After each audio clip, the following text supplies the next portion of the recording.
नमस्कार दोस्तों, एक बार फिर से आप सभी का स्वागत है DS4 न्यूज में। इलेक्शन कमीशन और मोदी सरकार के खिलाफ आज तक का सबसे बड़ा प्रदर्शन देखने को मिला दोस्तों। न शायद मुझे लगता है कि आगे कभी ऐसा विरोध प्रदर्शन देखने को मिलेगा, क्योंकि 300 सांसद अचानक एकाएक सड़क पर उतर जाते हैं। और जो नजारा देखने को मिलता है दोस्तों, अपने आप में बहुत बड़ा होता है, क्योंकि शायद ही कभी भविष्य में इस तरीके से सांसद, बड़े संख्या वाले जो सांसद है, 300 जो सांसद है, वो सड़क पर उतर सके। और वजह है सिर्फ चुनाव आयोग की चोरी। चुनाव आयोग जिस तरीके से चोरी कर रहे हैं, धांधली कर रहा है, और उसका जो भांडाफोड़ खुद राहुल गांधी ने जिस तरीके से किया है, वो 6 महीने रिसर्च के बाद दोस्तों आप सभी के सामने है। राहुल गांधी जी वो 5 तरीके बता रहे हैं, वो 5 पैटर्न बता रहे हैं कि किस तरीके से चुनाव आयोग धांधली कर रहा है। और इसके बाद आज जो हालात देखने को मिला है दिल्ली के सड़कों पर, उसको लेकर हम ये जानने की कोशिश करेंगे, समझने की कोशिश करेंगे कि देश की राजनीति के अंदर ये किस तरीके के संकेत हैं। क्या कोई बड़ा बदलाव होने वाला है? क्या कुछ नया होने वाले हैं? ऐसे ही ढेरों सवाल, तमाम सवाल जो है, जानकारी लेने के लिए हमारे साथ उमाकांत लखेड़ा जी मौजूद हैं।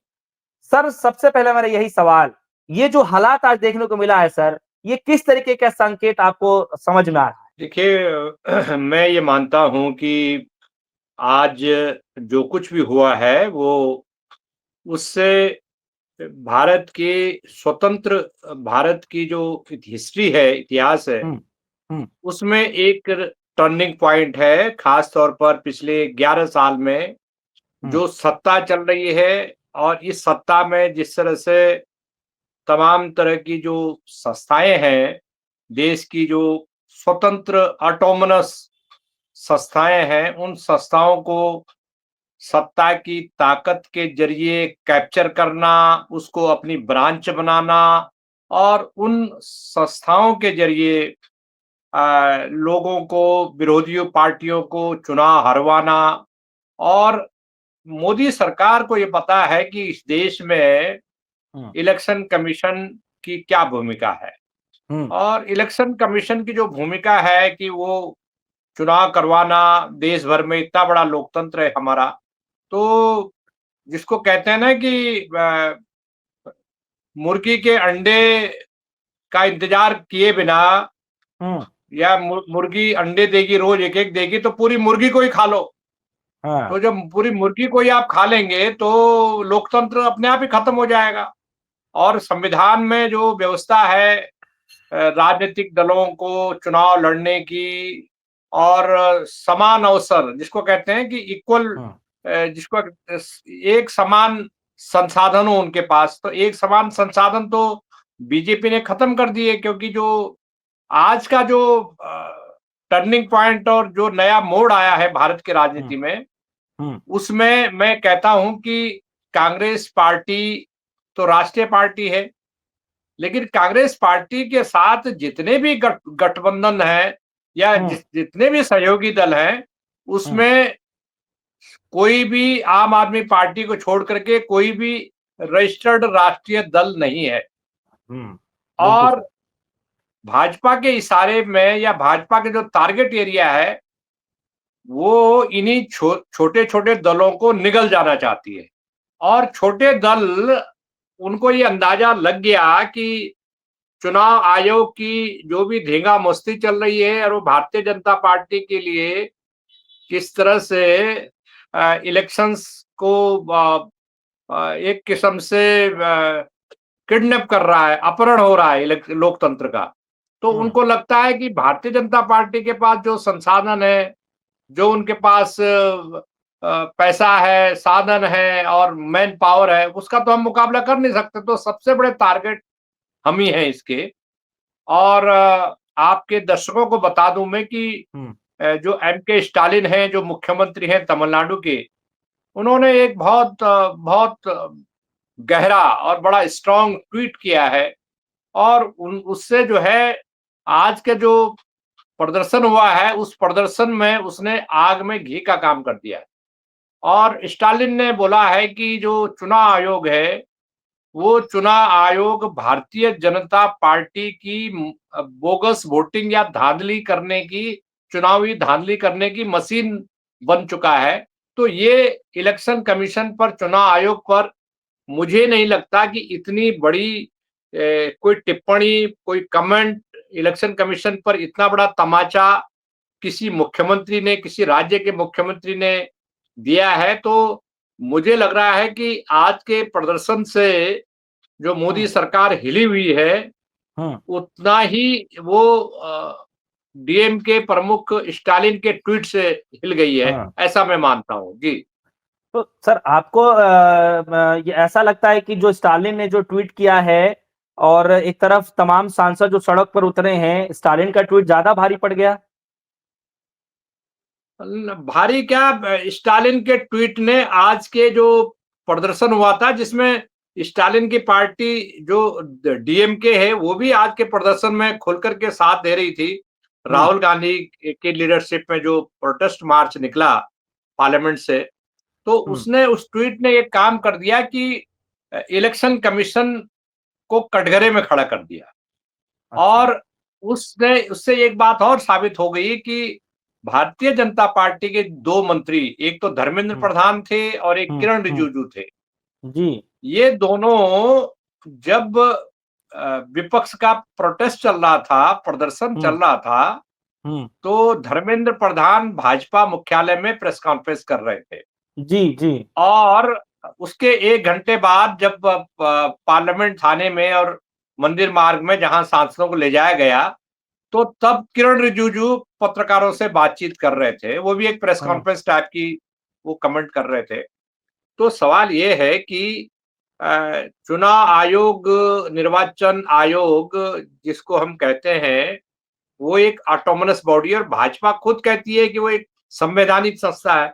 और चुनाव आयोग के पास अपना बचाव करने के लिए पूरा सेक्रेटेरिएट है। तीन तीन तो चुनाव आयुक्त हैं और उसके बाद सेक्रेटेरिएट है, बहुत बड़ा तामझाम इलेक्शन कमीशन के पास है।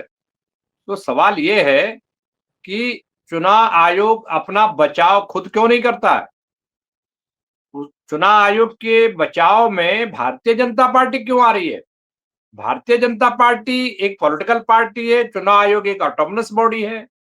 तो इससे बजाय कि चुनाव आयोग अपने को खुश महसूस करे कि मेरे समर्थन में भाजपा आ गई है, मुझे लग रहा है कि भारतीय जनता पार्टी ने जो दुर्गति कर दी चुनाव आयोग की, उसके लिए भाजपा भी उतने ही जिम्मेदार है। और दूसरी बात है कि चुनाव आयोग जिस तरह से स्टेटमेंट दे रहा है, जिस तरह से रिएक्ट कर रहा है, तो वो तो इस तरह से रिएक्ट कर रहा है जैसे विपक्षी पार्टियां चुनाव आयोग की दुश्मन हो।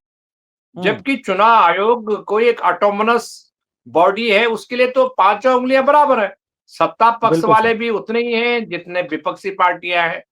जो इलेक्शन कमीशन कुछ बोल रहा है या कुछ प्रेस नोट जारी कर रहा है, उसी का अनुसरण करते हुए भाजपा भी कर रही है। तो Bharatiya Janata party election commission के बचाव में क्यों उतरी हुई है? अगर इलेक्शन कमीशन कुछ गलत कर रहा है तो इलेक्शन कमीशन खुद अपना बचाव करे या सुप्रीम कोर्ट में अपना पक्ष को रखे। वहां तो वो पक्ष रखते नहीं है, क्योंकि ये जो इलेक्शन कमीशन की, जो मैंने कल भी कहा था कि वो जो इलेक्टोरल बॉन्ड, जो जो चुनावी चंदे के नाम पर इलेक्शन कमीशन तो पहले एक्सपोज हो चुका है, उसके बाद तो कहने को कुछ है ही नहीं, उसकी क्रेडिबिलिटी बहुत डाउन है। तो भारतीय जनता पार्टी को काफी क्रेडिट जाता है। मुझे लग रहा है कि ये जो फंदा कस गया है, ये इलेक्शन कमीशन पर जो फंदा कसा हुआ है, मोदी सरकार भी उसके लिए काफी जिम्मेदार है। और अगर मोदी सरकार के मंत्री और उसके प्रवक्तागण अगर इलेक्शन कमीशन के बचाव में नहीं उतरते, तो मुझे लग रहा है कि आज के प्रोटेस्ट को बचाया जा सकता था, अवॉइड किया जा सकता था। तो मुझे ऐसा लगता है कि ये फांसी का फंदा कह सकते हैं गले में, ये फंदा जो है इलेक्शन कमीशन मोदी सरकार के गले में पड़ गया है, ऐसा मेरा मानना है। जी सर एक सवाल तो ये भी उठ सकता है कि जो चुनाव आयोग की जो कारगुजारियां हैं, क्या लगता है कि मोदी की सत्ता का जो है ये पतन का कारण बनने वाला है, या लगता है आपको कि बन सकता है? देखिए, चुनाव आयोग ने जो जो जिस तरह से व्यवहार किया अपोजिशन पार्टी के साथ, और पिछले लोकसभा चुनाव में उन्होंने जो खुद अपने डेटाज दिए। जो राहुल गांधी ने जो भंडाफोड़ किया, तो जो उन्होंने जी भंडाफोड़ किया इलेक्शन कमीशन के डेटाज का, वो जी राहुल गांधी ने एक भ्रम फैला रही है। इलेक्शन कमीशन भी भ्रम फैला रहा है और भाजपा भी भ्रम फैला रही है। हम्म तो ये इसमें समझने की जरूरत है कि राहुल गांधी ने जो कुछ भी बोला, आज भी बोला या प्रेस कॉन्फ्रेंस में बोला 4-5 दिन पहले, उन्होंने साफ-साफ क्लियर कट बोला कि मैं जो कुछ भी बोल रहा हूं, वो चुनाव आयोग ने 6 महीने पहले हमको जो बड़ा गट्ठर दिया था, कम से कम 200 केजी का, 100 केजी, जी 100, 150, 200 केजी का, जी उससे उसमें ऊपर ही से होगा सर। हमने एक-एक पेज को निकाल के उसका विश्लेषण किया, हम्म उसको डिजिटल किया, उसके बाद हमने उससे आंकड़े निकाले, डेटाज निकाले, और डेटा डेटा के आधार पर ही तो ये साबित हुआ है कि एक व्यक्ति अ, बंगलोर में भी वोट डाल रहा है, वही व्यक्ति बंबई में भी वोट डाल रहा है, वही व्यक्ति लखनऊ में भी वोट डाल रहा है। ये कहाँ ये राहुल गांधी ने कोई अपने घर के किचन में या उनके बगीचे में थोड़ी तैयार की, ये तो इलेक्शन बिल्कुल कमीशन के बिल्कुल। डेटा के आधार पर बोल रहे हैं। जी अब इलेक्शन कमीशन इतना हॉस्टाइल और प्रतिशोध की भावना से भरा हुआ है कि वो कह रहा है कि साहब इसमें आप तो एफिडेविट सर, दे दीजिए। हाँ अरे वही वही एफिडेविट सर। तो आपको देना जी चाहिए। जी, जी, जी। सर, एफिडेविट जो चुनाव आयोग मांग रहा है, क्योंकि राहुल गांधी, जैसे सर आप बता रहे हैं और सबको पता है कि राहुल गांधी जी को जो डेटा दिया गया था, जिसके आधार पर उन्होंने 6 महीने रिसर्च किया और जो वो निचोड़ निकाल करके लाए हैं, वो तो चुनाव आयोग का ही डेटा है। तो चुनाव आयोग, सर आपको क्या लगता है कि ये भी कहने लायक बचता है कि आप एफिडेविट दे दीजिए अगर आप ये सच कहते हैं, ये सच आप नहीं, नहीं, डेटा अब तो निकाल कर देखिए, लाए, उस लायक भी है? अब अब मेरा ये मानना है कि अब हम्म एफिडेविट वाला जो मुद्दा है वो बहुत पीछे छूट गया। जी अब हमें एफिडेविट तो राहुल गांधी पहले ही कह चुके हैं कि एफिडेविट देने का तो कोई सवाल ही नहीं उठता, क्योंकि हम तो आपके कागज का डेटा आप बता रहे हैं पब्लिक को। वही वही आपके सर। कागज पर जो आपने जानकारी हमें दी है, वही हमने उसको व्यवस्थित ढंग से प्रेजेंटेबल फॉर्म में हम्म पावर पॉइंट प्रेजेंटेशन के जरिए देश की जनता को बता दिया है। तो एफिडेविट तो हम्म आपको देना है। Hmm Rahul Gandhi as a member of parliament या लीडर ऑफ अपोजिशन वो क्यों एफिडेविट देंगे? अब वो तो एक सिटीजन है देश के। तो एफिडेविट तो चुनाव आयोग को देना चाहिए कि आप स्वतंत्र निष्पक्ष चुनाव देश में करा रहे हैं कि नहीं करा रहे हैं। दूसरा ये है कि आप जो डिजिटल डेटा जो है, हम्म जिसमें किसी तरह की हेरा फेरी करने की गुंजाइश ना हो, वो डिजिटल डेटा आप हमें मुहैया करा दीजिए। तीसरा, इलेक्शन कमीशन ने तमाम तरह के जो डेटा से, जिसको जिसको कहते हैं कि जब वोटिंग होती है, वोटिंग के वक्त जो सीसीटीवी फुटेज होती है, उससे बड़ा तो कोई प्रमाण नहीं है। हम्म और इलेक्शन कमीशन ने जो सीसीटीवी फुटेज होती है सुबह से रात तक, जब शाम तक, जब तक मतदान होता है और मतगणना होती है, तो मतदान के दिन जो जो सीसीटीवी फुटेज है, हम्म वो चुनाव आयोग कह रहा है कि 5 बजे बाद अचानक वोट बढ़ गए। मतलब सुबह हम्म से अगर हम्म 500 वोट बढ़ा है 5 बजे हम्म तक, तो हम्म कई सीटों पर तो ये दिखा रहा है कि हम्म 500 वोट पड़ा है सुबह से 5 बजे तक। अगर 500 वोट पड़ा है, तो 5 बजे बाद आधे घंटे में या 1 घंटे में 3000 वोट पड़ गया, 6 गुना वोट पड़ गया। और उसके बाद वो डेटा लगातार बदल रहे थे। तो देखिए, इलेक्शन कमीशन कहां फंस रहा है। इलेक्शन कमीशन अपने झूठ को, अपने षड्यंत्र को, अपनी साजिश को, अपने मैनिपुलेशन को, अपनी हेरा फेरी में इलेक्शन कमीशन फंस गया है। जी। अच्छा, एक छोटा सा सवाल है सर, और मेरा, मैं चाहता हूँ इस पे सर थोड़ा सा छोटा आप जवाब दीजिएगा, क्योंकि बहुत सारे मेरे पास सवाल हैं। सर, अगर राहुल गांधी जी अगर इस पर एफिडेविट दे देते हैं, तो क्या कुछ अलग होने हो जाएगा पूरा मसला, या फिर क्या इसको देख पा रहे हैं सर? क्या हो जाएगा ऐसा अगर राहुल गांधी दे देते हैं तो?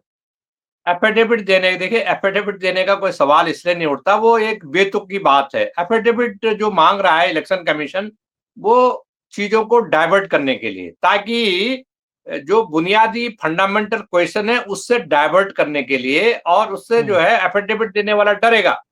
अभी आज क्या है कि अखिलेश यादव ने आज ये पब्लिकली इस बात को बोला कि हमने उत्तर प्रदेश में हम्म निर्वाचन क्षेत्र में जहां गड़बड़ी और घोटाला हुआ, बोगस वोटिंग का, वहां हमसे चुनाव आयोग ने एफिडेविट मांगा। जी। हमने, हमारी पार्टी ने जो मेंबर थे, कैंडिडेट थे, उसने एफिडेविट भी सबमिट कर दिया। उसके बाद भी चुनाव आयोग ने कोई न्याय नहीं किया। तो ये जो है ना कि दिल बहलाने के लिए गालिब ख्याल अच्छा है, तो ये हम्म। इस तरह से बहलाने की कोशिश चुनाव आयोग कर रहा है। और मुझे लग रहा है कि चुनाव आयोग अपने जाल में बुरी तरह फंस गया है। और मुझे तो चिंता इस बात की है कि चुनाव आयोग की जो साख है, जो क्रेडिबिलिटी है, जो गुडविल है, उस पर बहुत बुरा असर पड़ा है। जी। हाँ, लेकिन लेकिन सवाल तो सर फिर वही हो रहा है कि इतना बड़ा आज का दिन और तमाम सांसद सड़कों पर एकाएक उतर जाते हैं मार्च करने के लिए, संसद से लेकर के जो है इलेक्शन कमीशन तक। सर, आपने 25 से 30 साल लगभग आपने संसद को कवर किया है। क्या कभी ऐसा नज़ारा आपके नज़र में कभी ऐसा हुआ हो आज तक? देखिए, इसीलिए मैंने बोला है कि मैंने तो कभी देखा नहीं है कि एक इतनी बड़ी ऑटोनमस बॉडी के खिलाफ इस तरह का प्रोटेस्ट हुआ। बेसिकली मैं आपको बता दूं कि ये प्रोटेस्ट हुँ, का जो फोकस था वो इलेक्शन कमीशन नहीं था। हुँ, इलेक्शन कमीशन की बिल्डिंग की तरफ जरूर वो गए एमपीज हुँ, लोग, जो अपोजिशन के एमपीज, लेकिन फोकस जो है, जो नारे हुँ, लग रहे थे, अ, जो नारे लग रहे थे वो नारे मोदी सरकार के खिलाफ लग रहे थे। ये बड़ा हुँ, बड़ा गंभीरता से इस मुद्दे को लेना चाहिए। इसका मतलब जो है, जो नारे जो लग रहे थे कि वोट चोर गद्दी छोड़, छोड़, तो जी।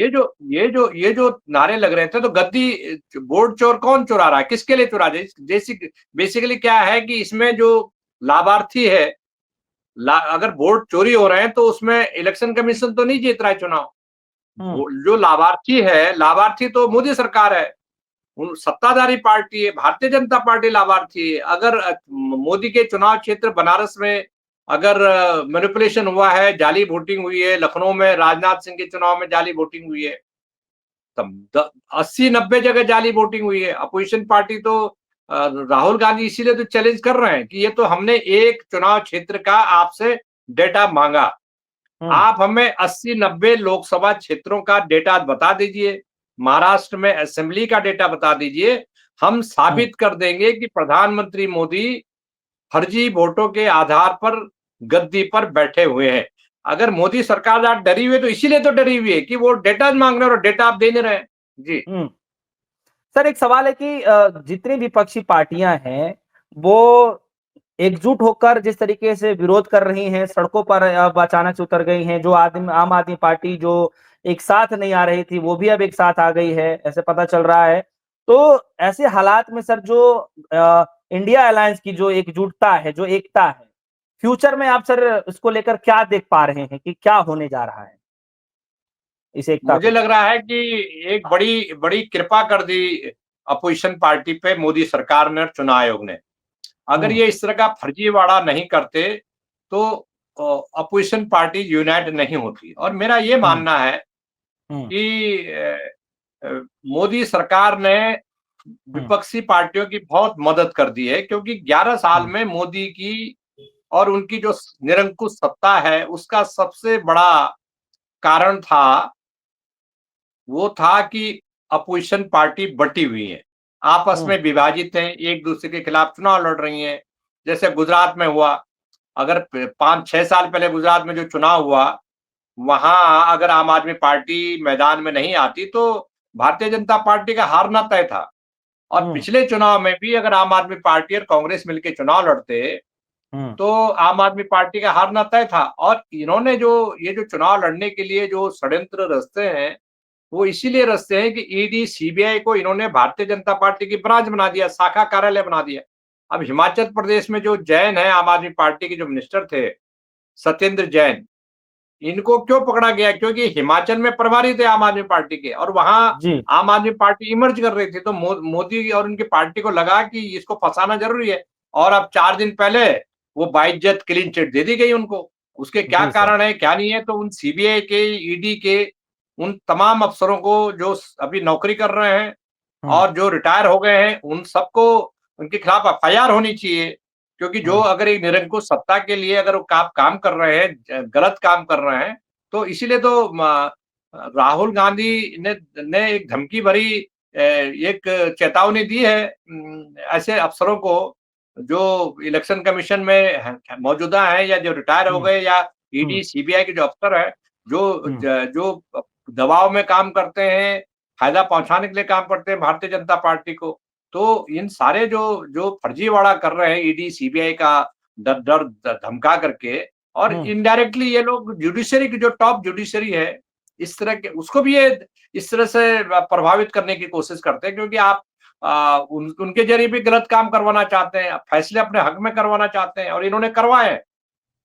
पिछले 4-5 साल पहले इन्होंने इस तरह के फैसले करवाए हैं, आप जुडिशरी को डरा धमका करके। जी हाँ सर, एक सवाल ये भी है कि जिस बैसाखियों के सहारे ये सरकार चल रही है मोदी जी की, एक तरफ चंद्रबाबू नायडू हैं, एक तरफ जो है नीतीश कुमार हैं, और ये जो प्रोटेस्ट हो रहा है, क्या लगता है सर कि ये इसका समर्थन करेंगे या अभी भी चुप रहेंगे? किस तरीके का भविष्य देख पा रहे हैं सर? देखिए, ये जो जिसको कहते हैं, ये जो जंगल की आग की तरह आज अपोजिशन पार्टीज इकट्ठी हो गई हैं, और मुझे लग रहा है कि इसकी जो आंच है, इसकी जो तपिश है, वो चंद्रबाबू नायडू भी महसूस कर रहे होंगे, क्योंकि इनके पड़ोस में तमिलनाडु में उनके जो परम मित्र हैं एम के स्टालिन, तो स्टालिन ने जो ट्वीट किया है वो चंद्रबाबू नायडू ने पढ़ लिया होगा, और चंद्रबाबू नायडू चुनाव आयोग की कार्यप्रणाली को लेकर के 1 महीने पहले उनका एक प्रतिनिधि मंडल चुनाव आयोग गया था। उन्होंने एक मेमोरेंडम दिया इलेक्शन कमीशन को और चेतावनी दी कि जो एसआईआर जो आपने गहन पुनरीक्षण का काम आपने बिहार में किया है, वो अगर दूसरे राज्यों में लागू करेंगे तो इसके बहुत खतरनाक नतीजे निकलेंगे। तो इसके बाद भी कोई खुश नहीं है, चंद्रबाबू नायडू इस बात से खुश नहीं है कि मोदी सरकार चुनाव आयोग पर प्रेशर करके, एसआईआर करके और इस तरह के इलेक्शन से 2 महीने पहले आप इस तरह की एक एक्सरसाइज कर रहे हैं, जिससे ये मैसेज जा रहा है कि आप जो है वोटिंग, बिहार में जो काम हो रहा है वोटिंग में ऐड नहीं किया जा रहा है। बिहार में वोट काटने के लिए एक्सरसाइज चल रही है ताकि वोट परसेंटेज कम किए जा सके। जो कर्नाटक में हुआ था, वो कर्नाटक में जो लोकसभा सीट का राहुल गांधी ने भंडाफोड़ किया, वो था कि आपके 1 लाख वोट बढ़ गए। ऐसे महाराष्ट्र में लोग वोट बढ़ गए, तो इलेक्शन कमीशन, जाहिर सी बात है कि चंद्रबाबू नायडू भी और नीतीश कुमार भी, इन पर भी प्रेशर पड़ेगा। बिहार में बहुत बड़ा इश्यू है, ये बहुत बड़ा मुद्दा बन रहा है कि मोदी सरकार ने चुनाव आयोग का इस्तेमाल करके बिहार में एसआईआर की प्रोसेस शुरू करवाई। इसमें तनिक भी संदेह नहीं है, जरा सा भी संदेह नहीं है। और एक जिसको कहते हैं सोची समझी साजिश के तहत कहें या एक तरकीब निकालने के लिए चुनाव जीतने के एक हथकंडे के रूप में कहें, ये बिहार में किया गया।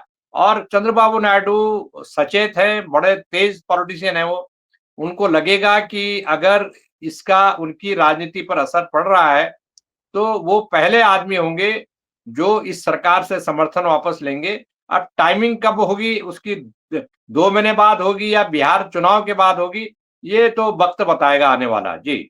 बहुत बहुत शुक्रिया सर, आपने बेशकीमती समय दिया हमारे दर्शकों को, थैंक यू। और मैं आशा करता हूं कि जो आपके चाहने वाले होंगे, आपके जो समर्थक होंगे, DS4 न्यूज के जो व्यूअर होंगे, उन सभी को ये चर्चा जरूर पसंद आएगा सर। फिलहाल के लिए दीजिए इजाजत, देखते रहिए DS4 न्यूज। धन्यवाद।